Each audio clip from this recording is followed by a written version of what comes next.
Hello, I'm Zach Slowmaker. And I'm Hannah Von Gremp. And we're here to help you get your tech on, a one-stop shop for the latest apps, devices, computer software, bringing you the current trends in media and technology. This is Tech On.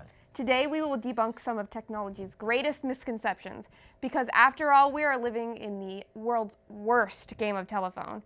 And if we can weed out some falsity, we will gladly do so. It's almost like we're superheroes in the war on fake news, you know? Let's tone it down, Zach. We're closer to extras than we are superheroes. Perhaps that's true in your case, but you'd definitely be casted as a super nerdy sidekick. Sounds like our tens of views are getting to your head. Speaking of getting to your head, that brings us to our first technological myth. Can cell phones give you brain cancer? Maybe, but probably not anytime soon. Correct. While we know that cell phones emit radiation, there's no conclusive evidence providing that cell phones actually cause cancer. That's not to say they never will, though. It took time for people to realize cigarettes were harmful. For now, rest easy knowing researchers are doing their best to link cell phones to cancer and have found nothing.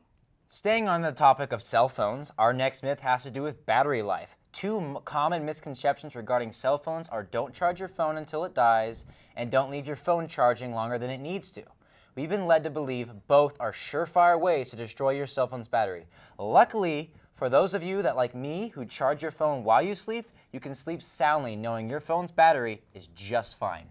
Modern smartphones run on lithium-ion batteries, which are smart enough to start charging when your phone has reached its full capacity. On top of that, you don't need to wait until your phone dies before charging it.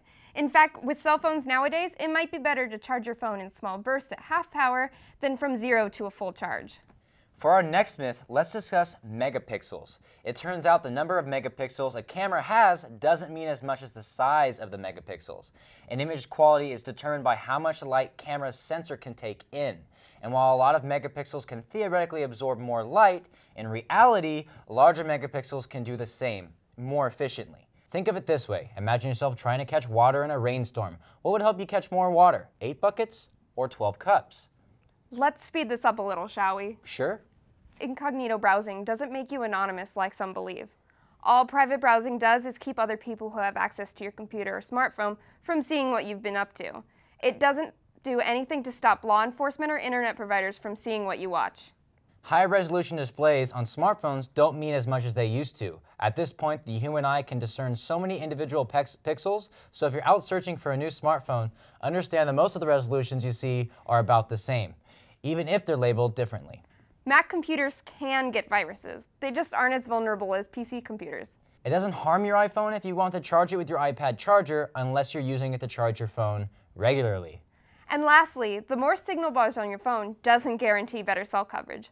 All it's telling you is how close you are to the nearest cell tower.